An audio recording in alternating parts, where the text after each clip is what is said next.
On to Ken's friend Gene. Here's my lukewarm take for this video.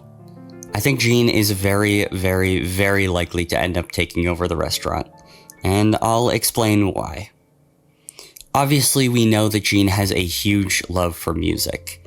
It's a really important part of his character, and even in the movie, it's really the climax for the character. Over the seasons, he's put together bands and entered song contests, and even stayed dating Courtney longer because he wanted to get closer to her musician father. But here's the thing, Gene's not actually very good at making music. We consistently see that his love and desire to push himself forward within the space is hampered by his lack of ability to actually play any instruments. Now, part of this could be because he is only 11 and there are very few people out there that make good music by that age. Or it could be the fact that the Belchers can't afford to get him lessons, but Gene's lack of ability is a very consistent aspect that we see throughout the series. He could certainly improve and teach himself to play. I'd also even say that the eventual song that he did enter the song contest with was pretty good, but that seems to be an outlier for Gene. And I don't know if he would have the dedication to teach himself one instrument, let alone a few in order to make a full-fledged song. Now, Gene also hasn't shown a particular ability for food yet either.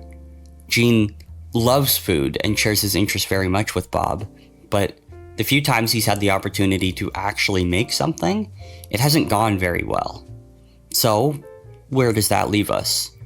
Well, if we compare the two and say that he has a big interest in both music and food, he kinda sucks at both of them, but he has someone to teach him how to cook, whereas he doesn't have anyone to teach him how to play an instrument.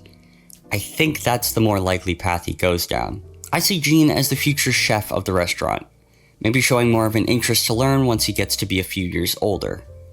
Bob gets really excited whenever one of his kids takes an interest in cooking or food, so I'm sure he would be ecstatic to teach Gene everything he knows, and I could definitely see Gene developing a real ability for it. Gene is the only member of the Belcher family that I could see matching Bob's interest in food. I don't know about you, but I can't see a version of Bob's Burgers that doesn't make amazing food, and I think Gene is the only one that has that same level of passion. Who knows, maybe he does find his way in music and that does end up being the path that he goes down, but I think Gene running the restaurant fits really well, and I'd love to see them have it play out like this.